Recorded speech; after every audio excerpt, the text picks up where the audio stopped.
What were the sounds that broke the silence of the night? ਉਹ ਕਿਹੜੀਆਂ ਆਵਾਜ਼ਾਂ ਸੀ ਜੋ ਰਾਤ ਦੀ ਚੁੱਪ ਨੂੰ ਤੋੜਦੀਆਂ ਸੀ? There were two sounds. Lesson ਦੀ ਸ਼ੁਰੂਆਤ ਵਿੱਚ ਇਹ ਆਵਾਜ਼ਾਂ ਦੱਸੀਆਂ ਜੋ ਕਿ ਜੰਗਲ ਦੇ ਸੰਨਾਟੇ ਨੂੰ ਤੋੜ ਰਹੀਆਂ ਸੀ। ਔਰ ਉਹ ਸਾਊਂਡਸ ਕਿਹੜੀਆਂ ਸੀ? There were two sounds which broke the silence of the night. One was the shrill cry of an insect called cicada. ਇੱਕ ਇਨਸੈਕਟ ਹੈ ਜਿਹਦੀ ਰਾਤ ਨੂੰ ਆਵਾਜ਼ ਤੁਸੀਂ ਵੀ ਸੁਣੀ ਹੋਣੀ ਹੈ। ਉਹਦੀ ਤਿੱਖੀ ਆਵਾਜ਼ ਸੁਣਾਈ ਦੇ ਰਹੀ ਸੀ ਔਰ ਉਹ ਸੰਨਾਟੇ ਨੂੰ ਤੋੜ ਰਹੀ ਸੀ। ਔਰ ਦੂਸਰੀ the other was the sound of the hollow hammering of a woodpecker. ਔਰ woodpecker ਦੀ ਜੋ ਕਿ ਲੱਕੜੀ ਦੇ ਵਿੱਚ ਆਪਣੀ ਚੁੰਝ ਮਾਰਦਾ ਰਹਿੰਦਾ ਹੈ, ਉਹਦੀ ਆਵਾਜ਼ ਸੁਣਾਈ ਦੇ ਰਹੀ ਸੀ। ਜਿਸ ਤਰ੍ਹਾਂ ਕਿਸੇ ਖਾਲੀ ਚੀਜ਼ ਦੇ ਵਿੱਚ ਉਹ ਆਪਣੀ ਚੁੰਝ ਨੂੰ ਮਾਰਦਾ ਹੈ ਔਰ ਉਹਦੇ ਨਾਲ ਆਵਾਜ਼ ਆਉਂਦੀ ਹੈ। ਇਸ ਤਰ੍ਹਾਂ ਇਹ ਦੋ ਆਵਾਜ਼ਾਂ ਲੈਸਨ ਦੇ ਵਿੱਚ ਡਿਸਕ੍ਰਾਈਬ ਕੀਤੀਆਂ ਹੋਈਆਂ। First is the shrill cry of cicada and the sound of woodpecker. What duties had Baldio to perform? Baldio ਕਿਹੜੇ ਕੰਮ ਕਰਦਾ ਸੀ? Baldio had two duties to perform. ਦੋ ਕੰਮ ਕਰਦਾ ਸੀ। His first duty was to show signal to the trains. ਪਹਿਲਾ ਕੰਮ ਉਹਦਾ trains ਨੂੰ ਸਿਗਨਲ ਦਿਖਾਣਾ that the tunnel was clear of obstruction, ਕਿ ਜੋ ਟਨਲ ਹੈ ਸੁਰੰਗ ਉਹਦੇ ਵਿੱਚ ਕੋਈ ਰੁਕਾਵਟ ਨਹੀਂ ਹੈ। obstruction means ਰੁਕਾਵਟ। his second duty was to see that the lamp was burning at night. ਦੂਸਰੀ ਡਿਊਟੀ ਉਹਦੀ ਇਹ ਦੇਖਣੀ ਸੀ ਕਿ ਰਾਤ ਨੂੰ ਲੈਂਪ ਜਲਦਾ ਹੈ ਜਾਂ ਨਹੀਂ। and that the mail train pass through safely, ਔਰ ਮੇਲ ਟ੍ਰੇਨ ਸੇਫਲੀ ਇੱਥੋਂ ਸੁਰੱਖਿਅਤ ਲੰਘ ਜਾਵੇ, ਇਹ ਦੇਖਣਾ ਬਾਲਦਿਓ ਦੀ ਜ਼ਿੰਮੇਵਾਰੀ ਸੀ। Why had Baldio to work as a Khalasi?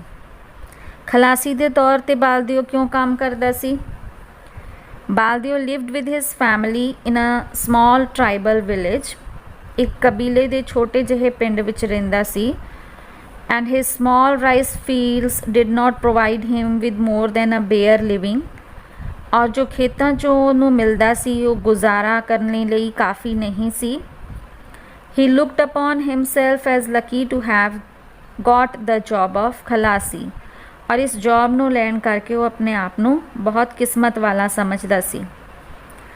what were the factors that contributed to the airiness of the place? ਕਿਹੜੀਆਂ ਚੀਜ਼ਾਂ ਇਸ ਥਾਂ ਦੀ airiness means strangeness, ਅਦਭੁਤ ਕਿਉਂ ਸੀ ਇਹ ਜਗ੍ਹਾ, ਔਰ ਉਹ ਕਿਹੜੀ ਚੀਜ਼ਾਂ ਇਹਦੇ ਵਿੱਚ ਅਹਿਮ ਭੂਮਿਕਾ ਨਿਭਾ ਰਹੀਆਂ ਸੀ ਉਸ ਸੀਨ ਨੂੰ ਜੋ ਕ੍ਰੀਏਟ ਕੀਤਾ ਹੋਇਆ। there was no moon in the sky. ਰਾਤ ਹਨੇਰੀ ਸੀ, ਆਸਮਾਨ ਦੇ ਵਿੱਚ ਚੰਦਰਮਾ ਨਹੀਂ ਸੀ। there was deathly stillness in the surrounding jungle. ਬਹੁਤ ਗਹਿਰਾ ਸੰਨਾਟਾ ਛਾਇਆ ਹੋਇਆ ਸੀ। it was close to midnight. ਅੱਧੀ ਰਾਤ ਦਾ ਟਾਈਮ ਸੀ। there was chill in the air. ਹਵਾ 'ਚ ਠੰਡਕ ਸੀ। wild animals like panther were frequently seen there. ਅਕਸਰ ਜੰਗਲੀ ਜਾਨਵਰਾਂ ਦੇ ਵਿੱਚੋਂ ਪੈਂਥਰ ਵਰਗੇ ਜਾਨਵਰ ਇੱਥੇ ਦਿਖਾਈ ਦਿੰਦੇ ਹੁੰਦੇ ਸੀ। all these factors contribute the airiness of the place. ਇਹ ਸਾਰੀਆਂ ਚੀਜ਼ਾਂ ਜੋ ਸੀਨ ਕ੍ਰੀਏਟ ਕਰਦੀ ਸਾਡੀ ਇਮੈਜੀਨੇਸ਼ਨ ਦੇ ਵਿੱਚ, ਉਹਦੇ ਨਾਲੋਂ ਭੈ ਜਿਹਾ ਆਉਂਦਾ। See the next question. What was Baldio's ex like? Important question ਹੈ।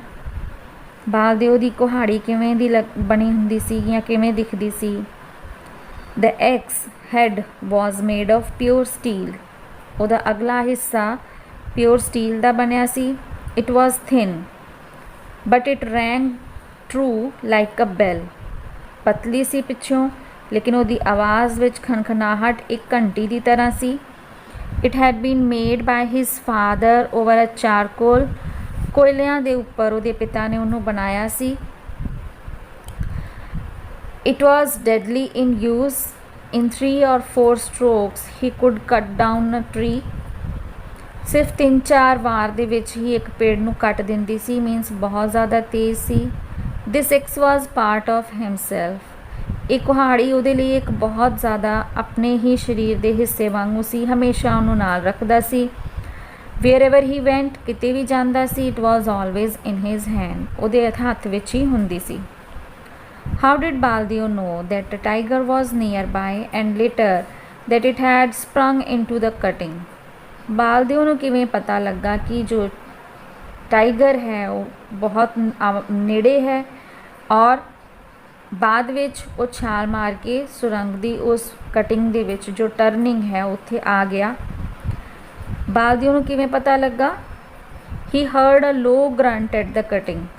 ਉਹਨੂੰ ਉਸ ਸੁਰੰਗ ਦਾ ਜੋ ਟਰਨਿੰਗ ਸੀ ਉਹਦੇ ਵਿੱਚੋਂ ਆਵਾਜ਼ ਆਈ। He was sure that only a tiger could emit such a sound.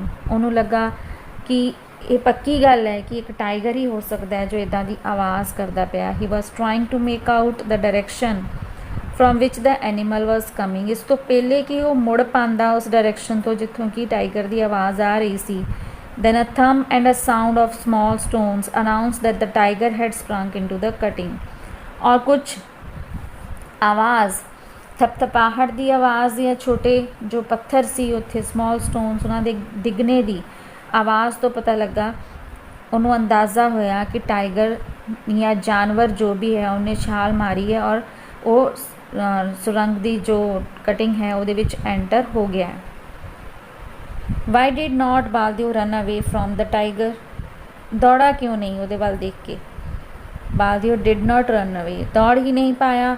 He knew that in the dark the tiger would be more sure-footed and would soon be upon him from behind.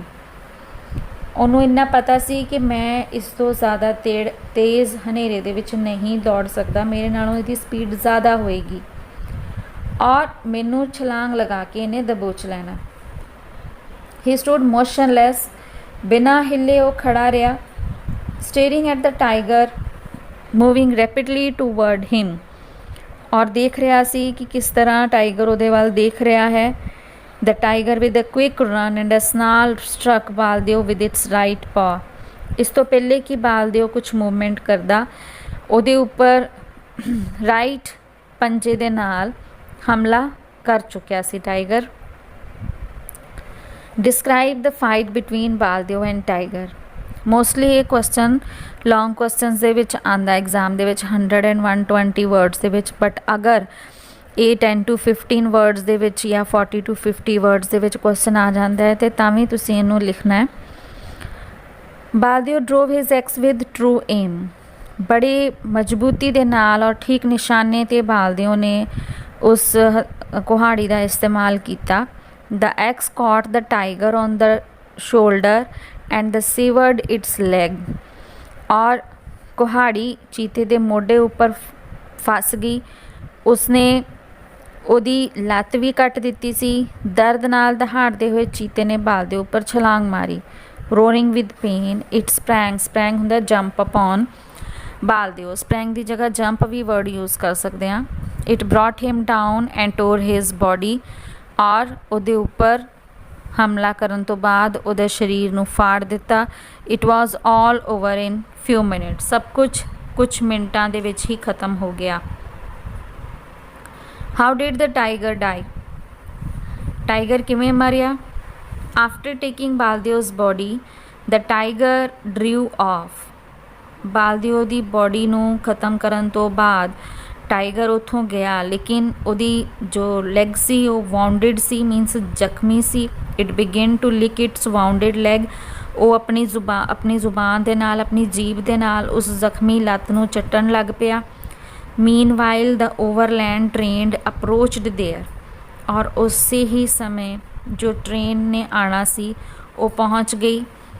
It was not possible for the tiger to take a flight in the cutting.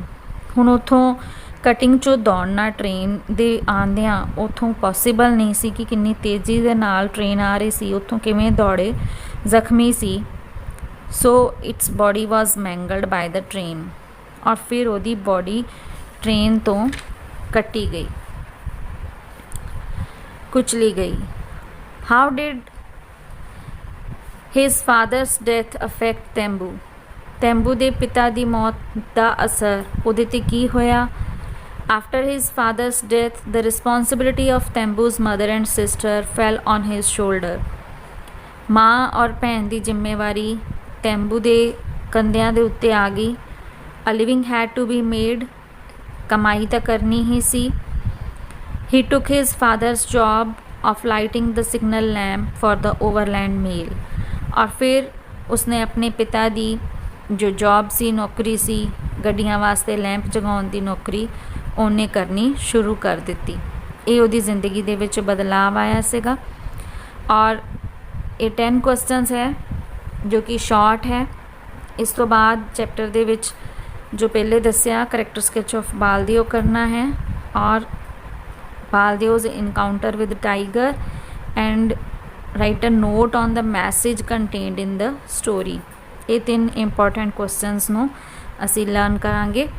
Thank you so much.